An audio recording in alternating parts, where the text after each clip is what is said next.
What's up, ladies and gents? Social Nurse here. Over there on TikTok, there is conversation about boycotting specifically Asian businesses. Let me say this. I know that there are different ethnicities in the Asian category, but we also know that there are certain businesses owned by Asians that we can stereotypically align to certain ethnicities within the Asian community. For example, we know that Koreans typically have a monopoly on beauty supply stores, right?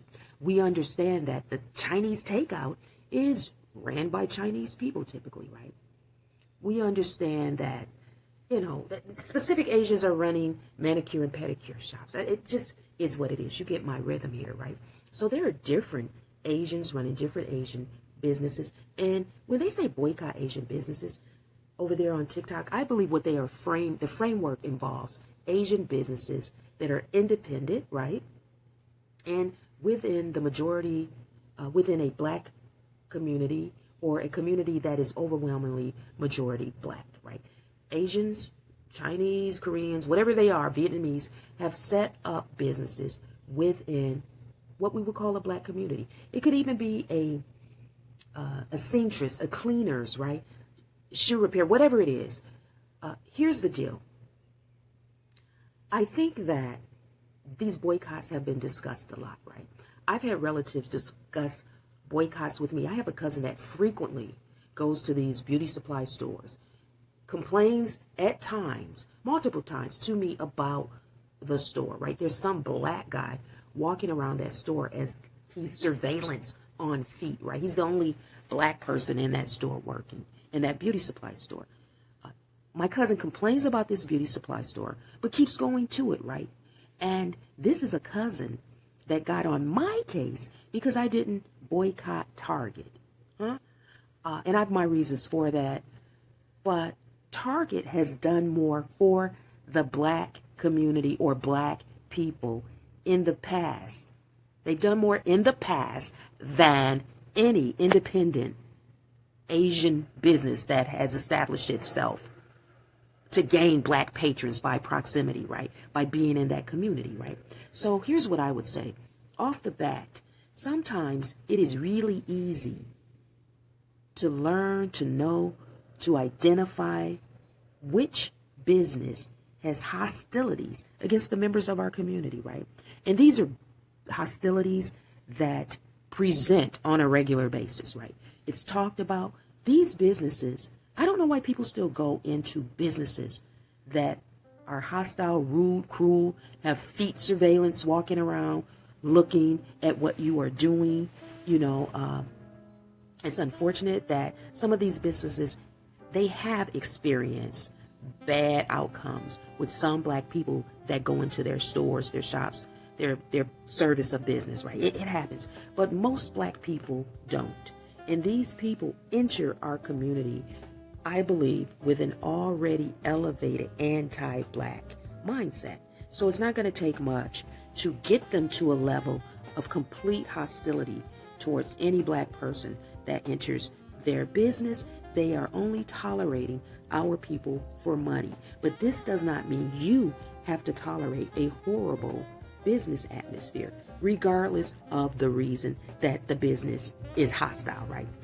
It is what it is. So we'll see what happens with the boycott. Listen, Asian business owners, whichever ethnicity they are, do not do anything in a philanthropic or any type of philanthropy or social responsibility for black communities. To my knowledge, they just don't, right? So we don't owe them our business.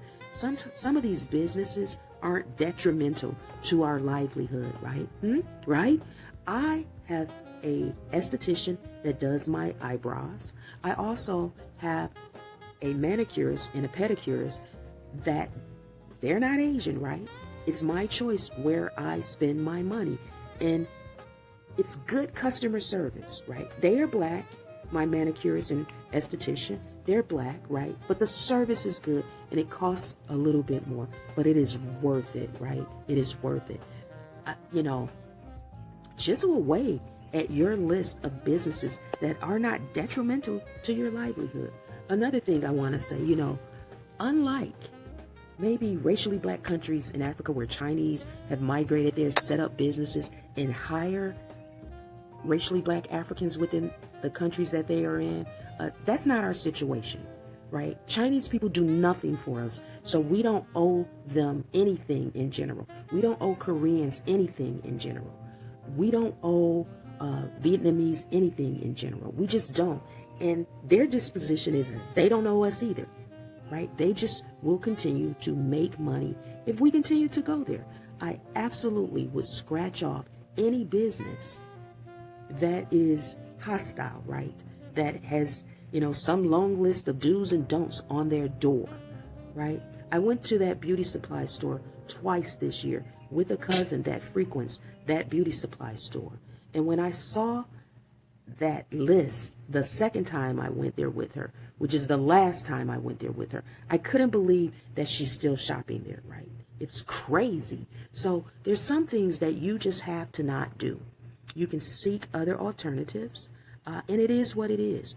But, there is a hostile environment in some of these businesses. At this point, it doesn't matter how it got there. You just need to leave those businesses alone, because we don't want people that are innocent ending up in a fatal outcome, right? I don't like to see anybody in a, bad situation, but we've got to do something differently. And also over there on TikTok, there was some Asian man calling Black America to task. And he's naming all these corporations, electronic corporations, car corporations, athletic wear corporations, and other smaller businesses, right? Well, the bigger businesses aren't the target, but those independent businesses in Black majority communities or adjacent to communities, those businesses would be the type of businesses on the list of businesses not to go to, especially, I want to emphasize this, if you know the environment within those businesses is hostile and that business has a history of havoc when dealing with the Black community. Just my thoughts, social nerds.